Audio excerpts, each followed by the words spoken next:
الحمد لله رب العالمين والصلاة والسلام على سيد الأنبياء والمرسلين وعلى آله وصحبه أجمعين أما بعد فقد قال الله تبارك وتعالى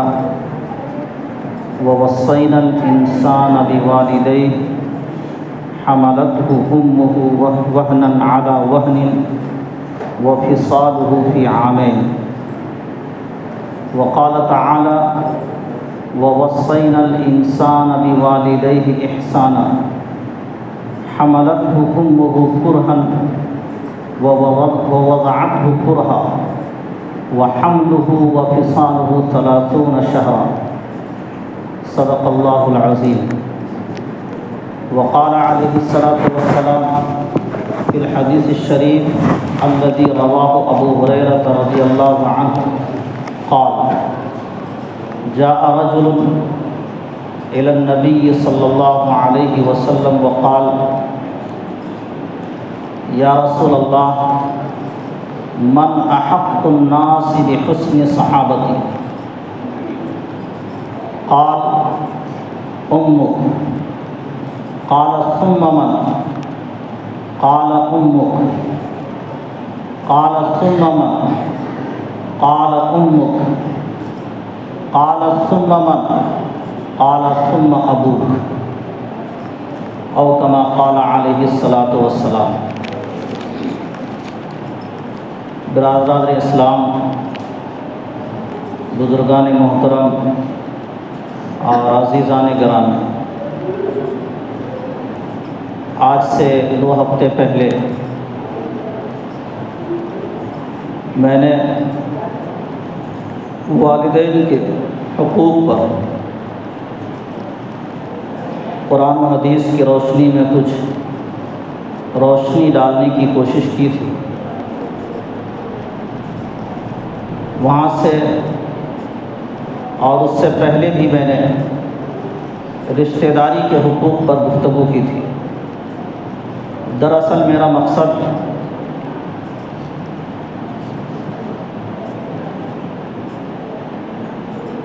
انسانی سماج میں اور انسانی معاشرے میں اور انسانی خاندان میں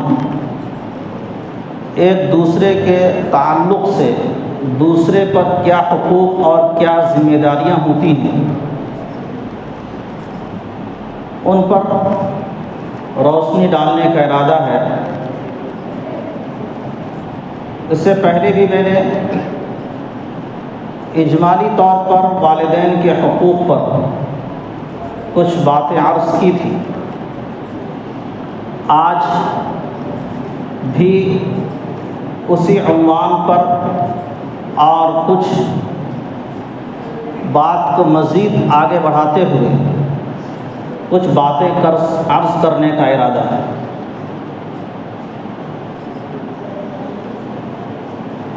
ایک بات تو ہر کوئی جانتا ہے اور سمجھتا بھی ہے اور محسوس بھی کرتا ہے، لیکن جو نئی نسل ہوتی ہے اور جو 10 20 22 سال کی عمر میں جو نوجوان پہنچتے ہیں، وہ جوش جوانی میں بسا اوقات اپنے والدین کی قربانیوں کا احساس اپنے دل میں نہیں رکھتے۔ ماں باپ کتنی قربانیوں کے ساتھ ایک بچے کو بچپن سے بڑا کرتا ہے، اس راستے میں انہیں کتنی ذلتوں کا سامنا کرنا پڑتا ہے، کتنے مسائل سے وہ دوچار ہوتا ہے اور کتنی مشکلات کا انہیں سامنا کرنا پڑتا ہے۔ اس کا صحیح احساس ایک والدین ہی سمجھ سکتے ہیں۔ والدین بننے سے پہلے اگر کوئی انسان غور کرے اور دل میں ایک زندہ دل رکھے سینے میں، وہ تو احساس کر سکتا ہے،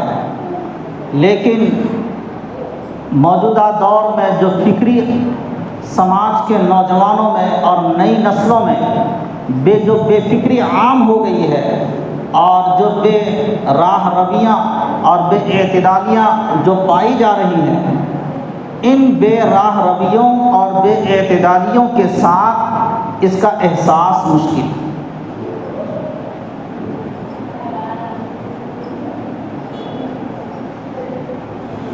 حضرت نبی کریم صلی اللہ علیہ وسلم کے زمانے میں اسی طرح کے کوئی نوجوان تھے جن کے دل میں اپنے والدین کے تعلق سے کوئی شکایت آئی۔ ان کے والدین اور والد اپنی بعض ضرورت کی چیزیں اپنے بیٹے کی اجازت کے بغیر لے لیا کرتے تھے۔ بیٹے نے نبی کریم صلی اللہ علیہ وسلم کی بارگاہ میں آ کر شکایت درج کی اور کہا کہ اللہ کے رسول، میرے والد میرے اوپر ظلم کرتے ہیں، میرے ساتھ وہ زیادتی کا معاملہ کرتے ہیں۔ انہوں نے بہت ساری شکایت درج کی۔ بارگاہ رسالت سے ان کے والد کے پاس بلاوا بھیجا گیا۔ وہ آ رہے تھے اور انہوں نے اپنے بچپن میں اپنے بیٹے کے لیے جو قربانیاں پیش کی تھی، وہ سارا نقشہ ان کے ذہن میں اشعار کی صورت میں آنے لگے۔ عرب اس زمانے میں زبان کے بڑے شناور سمجھے جاتے تھے اور بڑے ماہر سمجھے جاتے تھے، اور کوئی بچہ جو بھائی بچہ ادھر چلے جائے،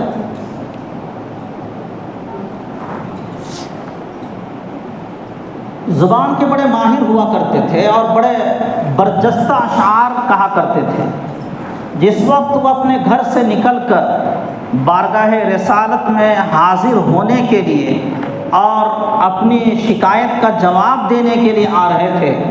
جو شکایت بیٹے نے نبی کریم صلی اللہ علیہ وسلم کی بارگاہ میں کی تھی، ان کے دل میں ان کے وہ سارے خیالات اشعار کی شکل میں پیدا ہونے لگے، اور وہ ساری تکلیفیں اشعار بن بن کر ان کے دل میں گردش کرنے لگے، اور ذہن کے پردے میں وہ اشعار آتے رہے یہاں تک کہ وہ نبی کریم صلی اللہ علیہ وسلم کی بارگاہ میں تشریف لے گئے۔ آپ علیہ الصلوۃ والسلام نے بلانے کے بعد فوراً یہ کہا کہ تمہارے بیٹے نے جو شکایت کی ہے اس شکایت کا جواب تو ہم تم سے لیں گے، لیکن وہ اشعار مجھے سنا دو جو اشعار کے ابھی تمہاری زبان پر نہیں آئے ہیں، صرف تمہارے دل اور دماغ میں ہی آئے تھے۔ انہوں نے نبی کریم صلی اللہ علیہ وسلم کی بارگاہ میں جو اشعار جو ان کے ذہن میں آئے تھے وہ سنائے اور کہا، اللہ کے رسول، پہلے سے میرا ایمان اور زیادہ مضبوط ہو گیا ہے، اس لیے کہ وہ اشعار تو میری زبان پر بھی نہیں آئے تھے، آپ کے میرے زبان کے میرے دل میں ہی وہ اشعار تھے، میرے دماغ میں ہی وہ اشعار تھے جو میرے دماغ کے پردے پر گردش کر رہے تھے، صرف وہ خیالات تھے۔ اللہ تعالیٰ نے آپ کو وہ خیالات سے بھی آگاہ کر دیا جو خیالات میرے دل اور دماغ پر گردش کر رہے تھے۔ ہوا یہ کہ جس وقت یہ راستے میں جا رہے تھے، حضرت جبرائیل امین علیہ الصلوۃ والسلام نبی علیہ الصلوۃ والسلام کے پاس آ کر عرض کیا کہ اللہ کے رسول، ان کی بات سننے سے پہلے آپ ان سے وہ اشعار سنیے جو راستے میں انہوں نے اپنے دل ہی دل میں کہے تھے۔ اللہ کے نبی صلی اللہ علیہ وسلم کی بارگاہ میں اس شخص نے وہ اشعار سنائے جس کا خلاصہ یہ تھا کہ بیٹے، میں نے تم کو بچپن میں اپنی تکلیف برداشت کر کے میں نے تم کو پالا تھا، ہر طرح کی تکلیفیں بھی جھیلی تھیں، اور جس وقت تم بیمار ہوتے تھے میرا نفس اس تمہارے اوپر موت کا خدشہ کرتا تھا، ڈر رہتا تھا کہ میرا بیٹا مر نہ جائے کسی حالات سے دوچار ہو کر۔ طرح طرح کی تکلیفیں برداشت کر کے میں نے تم کو پالا تھا، اور آج میں نے تم اپنا حق تم سے مانگا تو تم اپنے نبی علیہ الصلوۃ والسلام کے پاس جا کر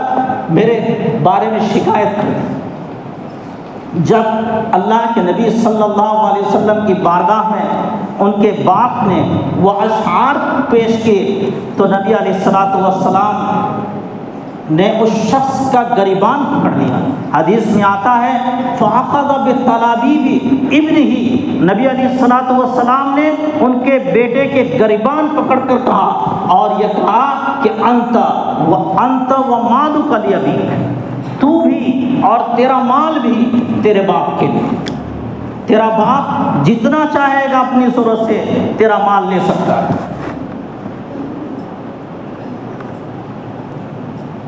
اسی طرح سے ایک ماں اپنے اولاد کے لیے کس کس حالات سے گزرتی ہے، خود قرآن پاک میں جو میں نے ابھی آیت پڑھی تھی سورہ لقمان کی، وَوَصَّيْنَا الْإِنسَانَ بِوَالِدَيْهِ، ہم نے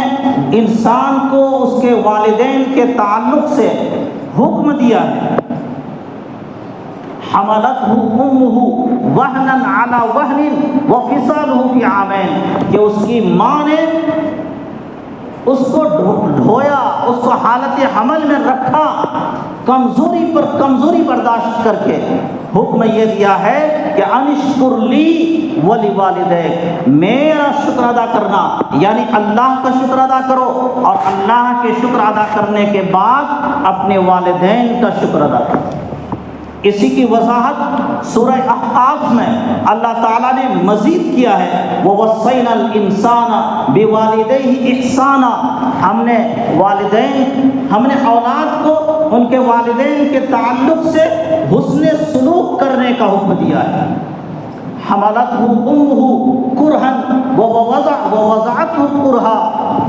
اس کی ماں نے حالت حمل میں تکلیف کے ساتھ رکھا ہے، وہ وضعته کرہا، اور تکلیف کے ساتھ اس کو جنا ہے۔ ایک تکلیف حالت حمل میں آپ اندازہ کر سکتے ہیں، جس وقت بچہ اپنے ماں کے پیٹ میں علوق کرتا ہے، بچے کا علوق ہوتا ہے ماں کے پیٹ میں، اسی وقت سے عورت کا سر درد، سر چکر، متلی، قے، 2 3 4 اور بعض عورتیں پورے 9 مہینے تک کھانا نہیں کھاتی ہے ٹھیک سے، اتنی تکلیف کے ساتھ وہ عرصہ گزرتا ہے۔ اور جس وقت ماں اپنے بچے کو اپنے پیٹ سے باہر نکالتی ہے، اس کی تکلیف کے بارے میں تو کہنا ہی کیا ہے، جو تکلیف ایک ماں اپنے بچے کو ولادت کے وقت میں برداشت کرتی ہے۔ اور آج کل جو بچے جو آپریشن کے ذریعے سے پیدا ہوتے ہیں، اس کے آپ ایک سوئی لگا لیجیے اپنے جسم کے اندر، اور دیکھیے کہ ہم بڑے عمر کے لوگ بھی ایک انجیکشن لگانے سے کتنا بھاگتے ہیں، لیکن بغیر کسی، صرف اپنے اولاد کی محبت کی خاطر ایک ماں اپنے پیٹ کو چرواتی ہے اور چیر کر اپنے بچے کو باہر نکالتی ہے، اور اس باہر نکالنے کے بعد ایک بچے کی تکلیف جو برداشت کرتی ہے وہ ناقابل ذکر ہوا کرتا ہے۔ بچہ سر کڑاکے کی سردی میں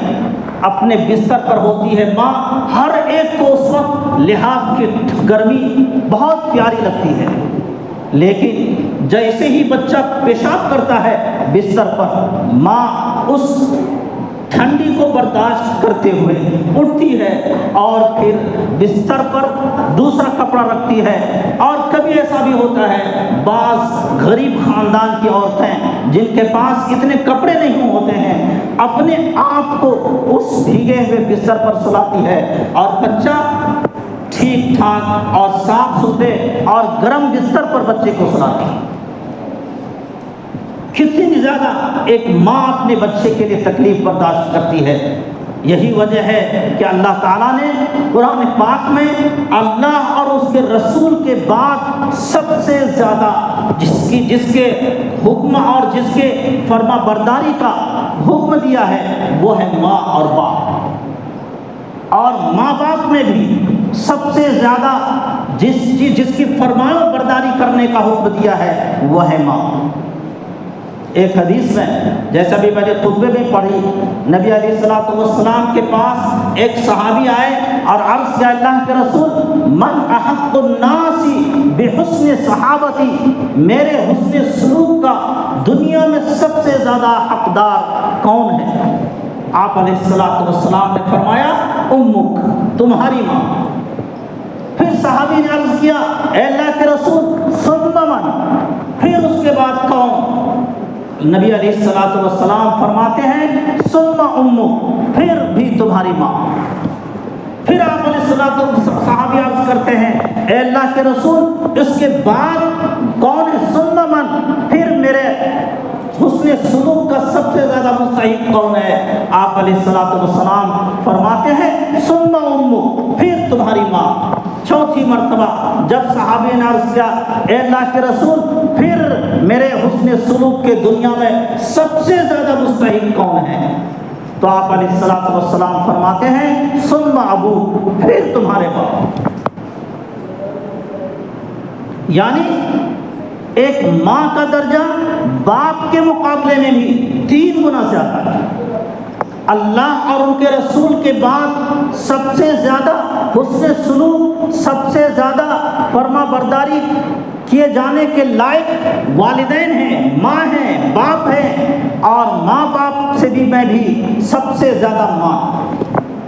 اسی وجہ سے اس کی وجہ یہی ہے کہ ماں نے اپنے والدین بچے کی پرورش میں جو تکلیف برداشت کرتی ہے وہ ایک ماں کا دل ماں ہے, اسی لیے وہ برداشت کر لیتی ہے. ہر کوئی اس کو برداشت نہیں کرتا ہے.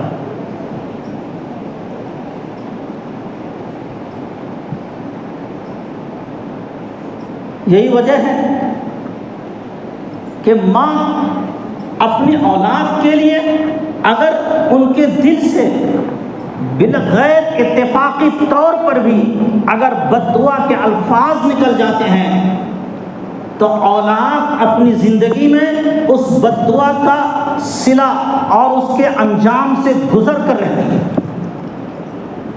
مسلم شریف کی ایک حدیث ہے, بنی اسرائیل کا واقعہ بیان کیا گیا ہے. بنی اسرائیل میں ایک شخص کا نام تھا جریج. وہ اللہ کی عبادت کے لیے بہت ہی نیک اور صالح عبادت گزار شخص تھا. اللہ تعالیٰ کی عبادت کی خاطر وہ جنگل میں جا کر عبادت کیا کرتا تھا اور وہاں فرائض کے ساتھ ساتھ نوافل پر نوافل, نوافل پر نوافل, نوافل پر نوافل ادا کرتا تھا. اس کی ماں ایک مرتبہ اپنے بیٹے کے پاس گئی اور اپنے بیٹے کو مخاطب کیا اے جریج. جس وقت یہ اس کی ماں نے اپنے بیٹے کو آواز دی تھی, بیٹا اس وقت نفلی نماز میں مشغول تھا. بیٹے نے دل میں سوچا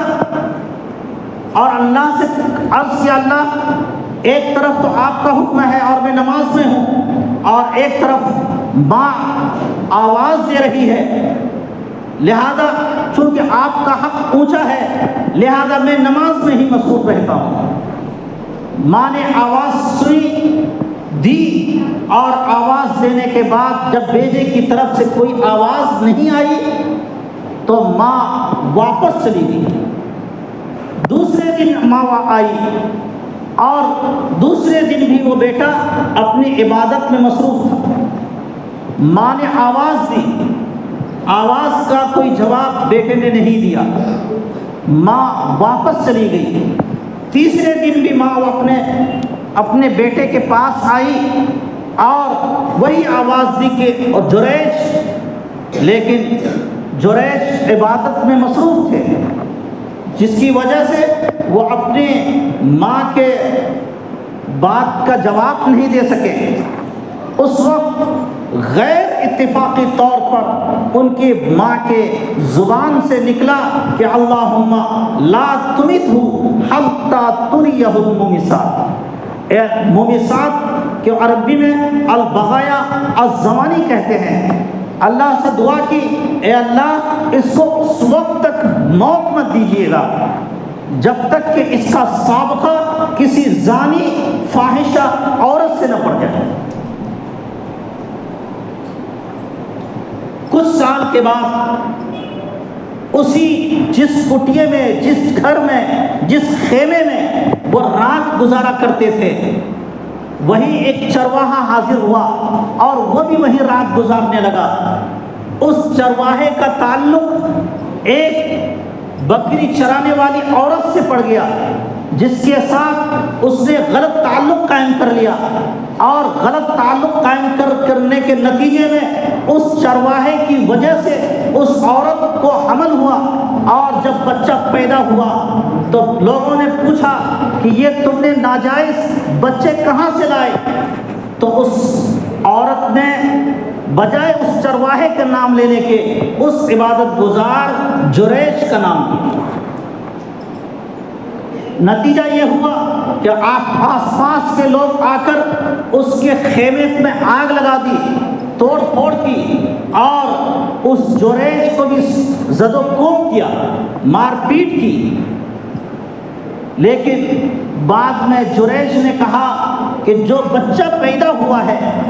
آپ اس بچے سے پوچھ لیجئے کہ اس کا باپ کون ہے۔ اللہ تعالیٰ چونکہ اللہ کا ایک غلطی ہوئی تھی، ماں کے ساتھ اس نے ایک ماں کا حق ادا نہیں کیا تھا، لیکن چونکہ وہ اللہ کا برگزیدہ بندہ تھا، ماں کی بد دعا تھی، اس کا ایک زانی عورت سے سابقہ پڑھنے کا، اگرچہ اس نے غلطی نہیں کی تھی، لیکن ماں نے بد دعا کی تھی کہ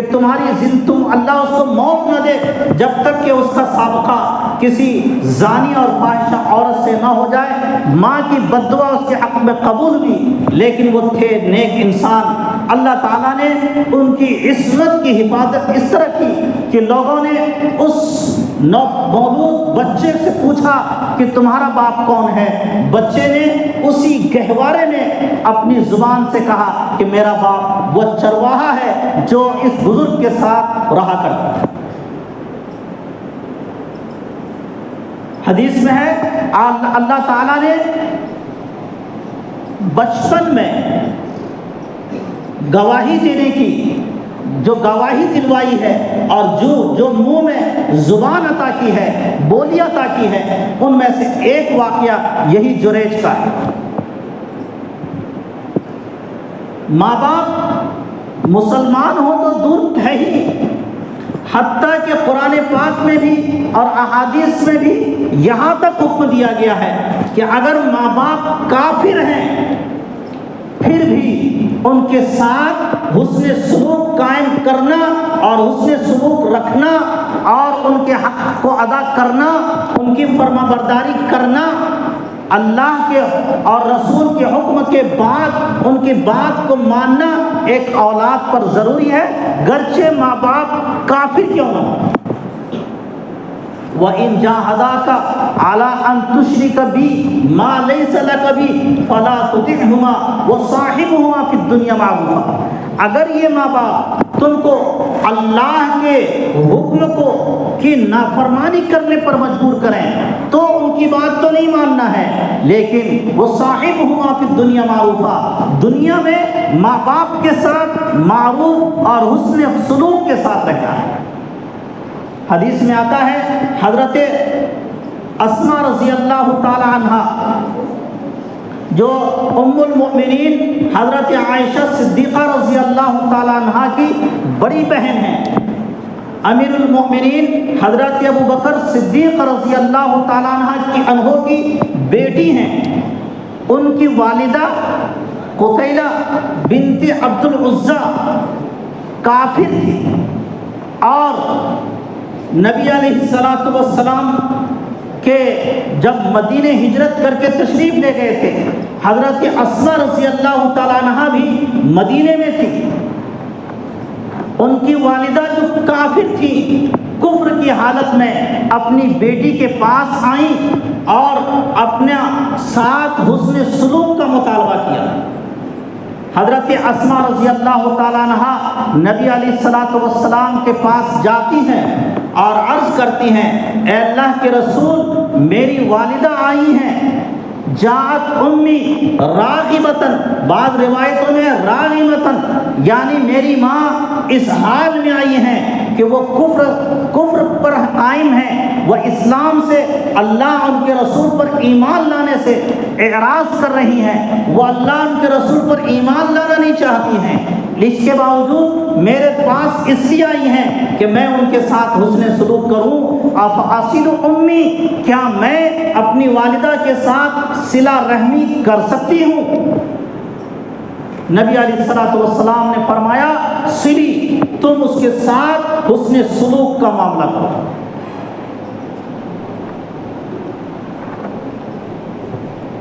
بعض روایتوں میں آتا ہے